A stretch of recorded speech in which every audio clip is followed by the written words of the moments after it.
생각하고 결혼을 했습니다. 제가 막 명랑하고 이리저리 나서기 좋아하는 성격이면 남편은 내향적이고 조용한 성격이라 서로 단점을 잘 보완해 줄 수 있는 성격이었습니다. 원래 결혼이 사랑만으로 되는 게 아니라 우정이나 전우애 같은 게 필요한 거라고 많이 들어와서 남편과의 결혼은 옳은 선택이라고 생각했습니다. 그런데 둘 사이가 아무리 좋아도 결혼은 집안과의 문제라 그런지 아예 갈등이 없을 수 없더라고요. 우선 남편네 집은 꽤 여유 있는 집안입니다. 시아버님이 호텔 하나 소유하고 계시거든요. 저희 집은 남편네 집안만큼 부모님 직업이 좋은 건 아니지만 그동안 열심히 일하시면서 모아둔 종잣돈이며 부동산이 좀 많은데 또 운까지 따라줬어서 어디서 꿀리진 않을 정도예요. 대신 부모님이 무력이며 과시욕이 워낙에 없으신 편이라 생활 습관이 검소하시다 보니 잘 모르는 사람들이 보면 그저 그런 집안인 줄 착각할 정도죠. 아무튼 시어머님도 처음엔 그런 줄 알았나 봅니다. 남편의 어머님은 남편이 어렸을 적 시아버님과 재혼했다 하더라고요. 남편이 아주 어렸을 적부터 남편의 친어머니는 계속 아프셔서 병원에 입원해 계신 상태였기 때문에 남편은 어머니에 대한 감정이 남달랐어요. 어린 나이에 자주 함께하지도 못한 채 일찍 친어머니를 여의고 그 후 만난 새어머니를 거의 친어머니처럼 여기고 살아왔더라고요. 어느 정도였냐면 남편이 청혼하기 전까지 저한테 따로 얘기를 안 해줬어요. 제가 결혼을 준비하면서 친정 부모님과 얘기하던 중에 남편의 지금 어머니가 친어머니가 아니란 사실을 알게 되어 남편에게 물어보니 그제서야 자기가 말 안 해줬었냐고 놀라면서 사실 아버지가 오래전에 재혼한 거라고 말해주더군요. 그러면서 자기는 친어머니나 다름없이 여기고 있으니까 저보고도 그래줬으면 좋겠다고 말을 덧붙였습니다. 저도 어차피 결혼 얘기까지 나오고 있는 마당에 요즘은 핏줄이 그렇게 중요한 것도 아니고 시어머니가 남편의 치어머니건 계모이건 그런 문제는 별로 중요하지 않다고 생각했어요. 게다가 친구들이나 인터넷에서 자주 들었던 것처럼 시자 노릇할 것 같지도 않고 한 번은 저랑 둘이서 잠시 카페에서 대화한 적이 있었는데 그때 살짝 눈물을 닦으시면서 사실 자기가 불임이라 내 배 아파 안 나왔어도 저희 남편 4살에 처음으로 만나서 늘 친아들이나 다름없이 생각하고 아낀대요. 그런 남편과 결혼하는 저도 자기 딸처럼 예뻐하고 아껴줄 테니 앞으로 한번 잘 지내보자 하셔서 저도 그러고 싶다고 했었던 기억이 나요. 중요한 건 실제로 어떻게 하느냐이긴 하지만 말뿐이어도 아, 내가 참 남편이며 시어머니며 잘 만났구나 생각했었습니다. 집은 저희가 알아서 한다는 거 양가에서는 그래도 어디 허름한 데서 신혼 시작하게 할 순 없다고 해서 시댁에서 신축 아파트로 마련해 주셨어요. 저희 집에서도 부담한다는 걸 시부모님이 한사코 괜찮다고 안 받겠다고 말려서 결국 일이 그렇게 됐죠. 시아버님이 호텔을 운영하시다 보니 결혼식은 그 호텔에서 진행하고 그렇게 아낀 비용으로 예단 예물을 빵빵하게 했어요. 그랬더니 시어머니가 무슨 형편에 이렇게 왔냐면서 말씀하시면서도 표정은 굉장히 밝으시더라고요. 시어머니가 한 말이 어쩐지 저희 집안을 낮추어 보고 있나 잠시 마음에 걸렸지만 그냥 어른들이 의미 없이 잘 덧붙이는 말버릇이나 예의상 한 말이겠지 생각하고 넘겼습니다. 그렇게 시작된 결혼 생활은 행복했어요. 저는 결혼 전 한동안 직장 생활에서 너무 스트레스를 받아왔던 터라 이대로 있다간 우울증처럼 괜히 마음의 병만 얻을 것 같아서 남편과 상의 후 결혼을 하고 직장을 그만두었습니다. 아예 전업주부로 전향할 생각은 아니었습니다.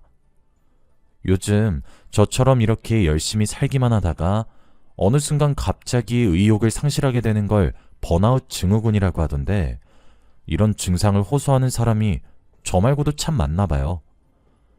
그런 사람들이 TV나 인터넷에서 잠시 일을 그만두고 자기한테 집중하는 시간을 가졌던 게 극복하는 데 큰 도움이 됐다고 말하는 걸 자주 봤어서 저도 그럴 목적으로 잠시 일을 쉰 거였습니다. 쉬는 동안 다른 자격증을 따거나 새로운 공부를 시작해 볼 수도 있고 요즘은 평생 직장 개념이 없으니까 본격적으로 이직 준비를 해봐도 좋을 것 같았죠. 사실 결혼하고 일 그만둔다고 하면 시부모님이 반대하실 줄 알았습니다. 겉으로 보기에는 멀쩡한데 결혼하고 남편 경제력에 기대서 사는 며느리가 썩 곱게 보일 것 같진 않아서요. 그런데 제가 조심스럽게 말씀드렸더니 시아버님은 오히려 좋아하시더라고요. 시아버님이 무뚝뚝하시고 가부장적인 면이 강해서 일을 잠시 그만두겠다 얘기하니 잘 생각했다며 결혼한 여자가 너무 오래 밖에 나돌아다니는 거 자기한텐 썩 좋게 보이지 않는다고 그러시더라고요. 저는 아예 일을 그만둘 계획은 아니었기 때문에 아버님이 허락하신 이유가 조금 신경 쓰였지만 그래도 아버님 나이도 있고 나중 일은 그때 돼서 생각하자 넘어갔습니다. 시어머님은 마침 잘 됐다며 이참에 살림에 전념하는 것도 괜찮겠다며 신혼이니 신혼답게 사는 게 행복이라고 하셨습니다. 아무튼 그렇게 저는 주부가 되었습니다. 사실 제가 그동안 집안일이랑은 아예 담을 쌓고 살아서 요리며 청소며 빨래며 요령은커녕 기본기며 아는 게 하나도 없습니다. 제가 저희 집에서 늦게 태어난 막내딸이라 부모님이 워낙에 애지중지하면서 키워서 남들이 보기엔 조금 심하다 싶을 정도로 생활 지식이 없어요. 과일도 하나 제대로 못 갖고 밥 지을 때 물 맞추는 것도 그렇고요. 그래도 이참에 하나씩 천천히 배워가면 되겠지 긍정적으로 생각했습니다. 저희 부모님도 정 안 되겠으면 요즘 세상 좋아졌으니까 반찬 가게에서 반찬 사 먹거나 청소는 며칠마다 한 번씩 오는 가사도우미한테 맡기면 직접 하는 것보다 훨씬 나으니까 그렇게 하라고 하셨어요. 소중한 딸내미가 처음 살림한다고 하니까 부모님도 걱정이 이만저만이 아닌 듯 했습니다. 결혼한 지 얼마 안 됐을 때 남편 출근 보낸 뒤에 잠시 소파에 앉아서 쉬고 있는데 누가 현관 비밀번호를 누르는 소리가 들리는 거예요. 출근했던 남편이 뭘 깜빡 잊고 와서 다시 돌아온 거라고 하기엔 그 사이가 너무 길어서 남편은 아닌 것 같았어요. 뉴스에 자주 나오는 무단 주거침입 뭐 이런 범죄가 자꾸 떠올라서 침을 꼴깍 삼키고 불안한 눈빛으로 현관문을 바라보았습니다. 여차하면 경찰에 신고할 기세로 핸드폰에 112를 눌러두고 있었어요. 그런데 문을 열고 들어온 사람은 시어머니셨어요. 저는 비밀번호를 시어머니께 알려드린 적이 없어요. 제가 시어머니께 어떻게 알았냐고 물으니 시어머님이 말씀하셨습니다. 아, 경수가 알려줬지. 아니, 남편이 저랑 상의도 없이 시어머니께 비밀번호를 알려줬다는 겁니다. 순간 어이는 없었지만 시어머님이 당장 저희 집에 오신 거 남편한텐 나중에 얘기하고 일단은 예의를 차려야겠다 싶었습니다. 시어머님이 양손에 뭔가를 바리바리 싸우셨길래 제가 들어드리겠다고 손을 내밀면서 이게 다 뭐냐고 여쭈었습니다. 우리 집에서 갖고 온 장이랑 반찬할 것들. 경수 걔가 입맛이 좀 까탈스럽니? 저는 시어머님 말만 듣고 시어머님이 아예 반찬을 해오신 줄 알았습니다. 그런데 그게 아니더라고요. 비닐봉투를 열어보니 아예 생 채소랑 고기가 들어있길래 이게 뭐냐는 눈으로 시어머님을 바라보니 시어머님은 이참에 저보고 따라 배우라고 하시더라고요. 그 말에 살짝 당황스러웠는데 그걸로도 모자라서 시어머님은 저희 신혼집을 구석구석 살피시면서 꼭 한마디씩 말을 얹으셨어요. 예, 청소 상태가 이게 뭐니? 신혼은 좋지만 너무 놀기만 하는 거 아니야? 하고요. 저희 안방문도 스스럼 없이 벌컥벌컥 열어 제끼시고 옷장도 열어보시면서 혀를 쯧쯧 차시더라고요. 그러면서 남편이 집꼬라지가 이 모양인데 참고 사냐고 그렇게 돌려 말하며 바로 앞에 있는 저를 까내리시더라고요. 근데 변명 한번 해보자면 집이 막 엉망인 상태도 아니었어요. 옷도 제가 색깔이랑 두께별로 상황에 맞는 옷들끼리 잘 모아서 정리해놨었거든요. 바닥도 매일같이 닦진 못해도 청소기는 빠짐없이 돌리고 그래요. 제가 보기엔 멀쩡한데 괜히 트집 잡으시는 것 같아 마음이 상했습니다. 그래도 그냥 참았죠. 시어머님이 일부러 그러시는 것도 아니고 제가 살림에 익숙치 않다 보니 어른 눈에는 마음에 안 들어 할 수도 있는 거니까요. 아무튼 그날 시어머니께 요리 강습도 받고 집안일도 한참 지적당했습니다. 그러면서도 말끝마다 제가 자기 딸 같아서 그냥 못 두고 보겠다고 너무 섭섭하게 받아들이지 말래요. 남편이 퇴근하고 남편에게 가서 시어머니께 비밀번호를 알려줬냐고 물어보니 그렇다고 대답하더라고요. 제가 시어머님한테 트집 잡히면서 잔소리 들은 것 때문에 속이 좀 상해 있어서 그걸 왜 어머님께 알려드리냐고 목소리가 조금 높아졌습니다. 그랬더니 남편이 갑자기 불같이 화를 내면서 그럼 자기 어머니인데 자기 집 비밀번호 알려주는 게 뭐가 문제냐고 큰 소리를 치더군요. 알려주는 건 그렇다 치고 왜 저한테 상의도 없이 그러냐고. 오늘 시어머님이 갑자기 찾아오셔서 집안일 가지고 잔소리 하시는데 솔직히 시어머님이 살림에 간섭하시는 거 조금 불편하다 말했습니다. 그랬더니 남편이 어이없다는 듯이 웃으면서 뭐가 불편하냐고, 지적당해서 기분 나쁜 거냐고 비웃더라고요. 그리고 또 말을 잇더군요. 뭐가 기분 나빠? 당신 살림하는 꼬라지 보면 틀린 말도 아닌데. 그동안 못한다고 계속 핑계대니까 그런가 보다 했었는데 얼마나 오래 참고 있었는 줄 알아? 사람이 계속 참아주고 있는데 결혼해서 집에서 놀고만 있으면 집안일만큼은 똑바로 해야 할 거 아니야 하고 화를 내면서요. 참 웃긴 게 남편한테도 연애 중에 제가 살림엔 젬병이라는 걸 이미 알렸어요.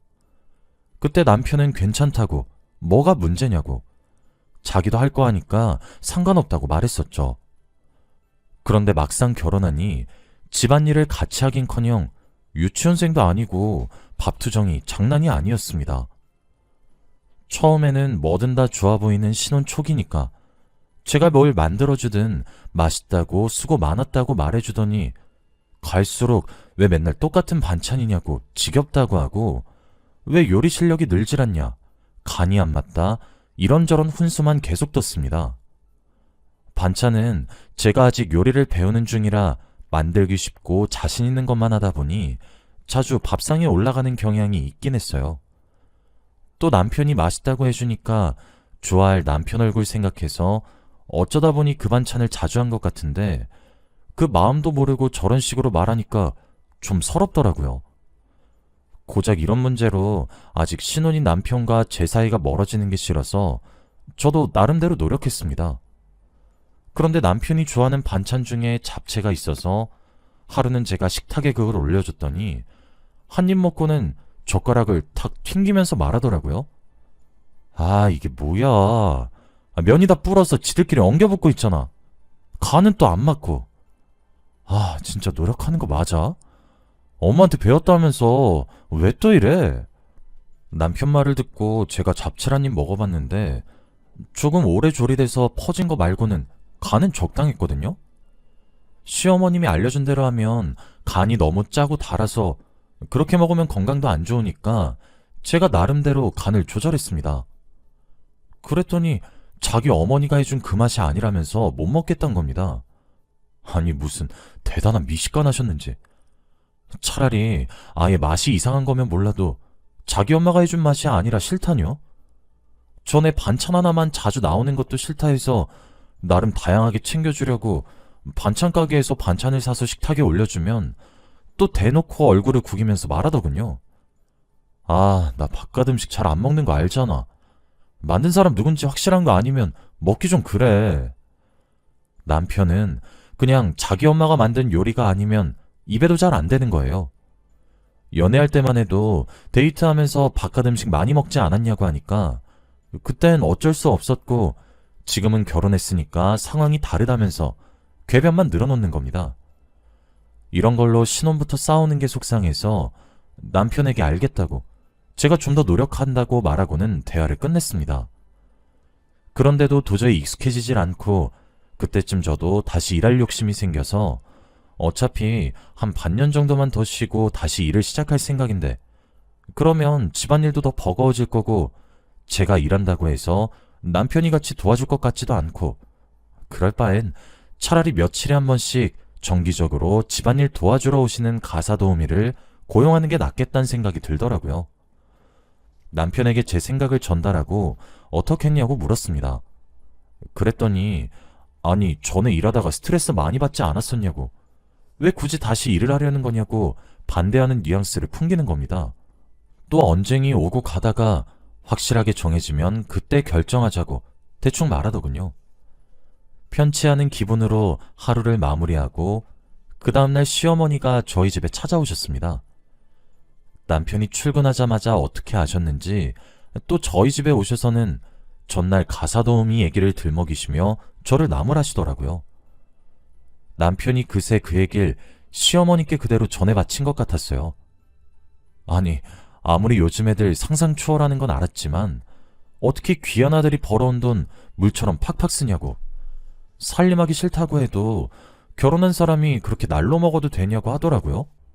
저는 혹시 돈 문제 때문에 이러시는 건가? 라고 생각을 해서 시어머니께 오해요, 어머님. 저도 그동안 모아둔 돈 있고 가사도우미도 입주가 정도 아니면 요즘엔 크게 부담되는 돈도 아니에요. 돈 걱정하지 마세요. 저도 남편이 벌어다 준 돈 귀한 줄 알아요. 라고 말했어요. 그랬더니 제 말에 뭐가 또 언짢으셨던 건지 버럭 화를 내며 말씀하시더라고요. 어디서 말 됐구야? 내가 친엄마 아니고 계모라고 우습게 보여? 며느리 주제, 네가 감히 이렇게 날 무시해? 하면서 며느리한테도 무시당한다는 자기 처지가 서럽다면서 앓는 소리를 하셨습니다. 갑자기 핸드폰으로 남편에게 전화를 걸어서 더더 우는 소리를 하시면서 네 처가 나를 무시한다는 둥, 그러니까 자기가 진작에 기강을 제대로 잡아놔야지 않았었냐고 하더라고요. 객관적으로 별일도 아니었는데 유난히 서러워하시는 거며 제 기강이 어쩌니 뭐니 했던 마지막 말이 미심쩍어서 시어머님이 돌아가시고 남편이 퇴근했을 때 남편을 취조했습니다. 결혼 전까지만 해도 다정하셨던 시어머니가 왜 갑자기 저러시는 건가 뭔가 의문스럽긴 했는데 남편이 곤란해하다가 에라 자기도 모르겠다면서 입을 여는데 그제야 알겠더라고요. 사실 시어머님이 예전에 시아버님 비서였거든요. 남편 친어머니가 아프실 때 바람이 나서 남편 친어머니 돌아가시고 재혼하게 되신 거였는데 아무래도 사회적으로 곱게 보일 수가 없으니까 시어머니가 남편 계모인 걸 그동안 최대한 숨기고 지냈대요. 그래서 저도 잘 몰랐던 거고요.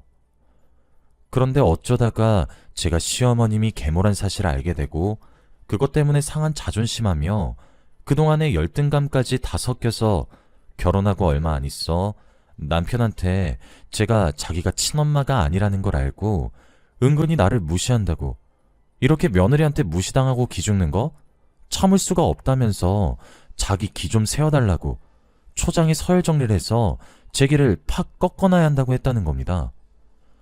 와중에 마마보이인 남편은 또 고지고대로 그 말을 믿고 저한테 조금 미안하긴 해도 시어머님이 시키는 대로 괜히 음식이며 집안일이며 트집도 잡았던 거고요. 그동안 둘이 짜고 어떻게 제 길을 꺾어놓을지 상의했던가 하며 집안일 가지고 스트레스 받았던 시간들이 생각나 남편에게 너무 실망했습니다. 잠시 친정에 가 있겠다고 하니 여기까진 예상치 못했는지 자기가 잘못했다고 미안하다고 빌더군요. 그대로 냅두고 친정으로 가서 그간 있었던 일을 털어놓으니 부모님이 엄청 화내시면서 어떻게 그럴 수가 있냐고 하시더라고요. 괜히 생각해봤자 머리만 아파서 친정에서 그냥 아무 생각 없이 지내고 있는데 한 이틀 정도 있다가 남편이랑 시어머니가 친정에 찾아와서는 저더러 미안하다며 자기가 잘못 생각했다고 이혼은 안 된다고 너희 시아버지 귀에 들어가면 우리 둘 다 죽는다고 그러시는 겁니다. 제가 하루가 지나도 안 돌아오니까 이대로 이혼하게 될까봐 똥줄이 좀 탔나 봐요. 처음 말했듯 저희 시아버님이 좀 가부장적이시라 이혼도 용납 못 하시거든요. 그러면서 그동안 서럽게 해서 미안하다고 다 오해인 거 안다고 앞으로는 안 그럴 테니 같이 살면서 직접 확인해달라고 남편도 같이 사과하더라고요. 뭐 결과적으로는 저도 한 번은 봐주기로 하고 넘어갔습니다. 지금은 문제없이 잘 지내고 있어요. 남편도 전에는 안 하던 집안일도 거들고 있고 시어머님도 다시는 길을 꺾니 마니 이런 소리 안 하십니다. 요즘엔 있었던 일은 잊고 같이 쇼핑도 다니면서 친하게 지내는데 이렇게 지내는 게 더 좋은데 예전엔 왜 그랬었나 하면서 반성하고 계세요. 지금은 시댁 스트레스 없이 마음 편히 신혼생활을 즐기고 있습니다. 앞으로도 별 문제는 없을 듯해요. 그 일은 실망스러웠지만 잘 풀려서 다행이에요.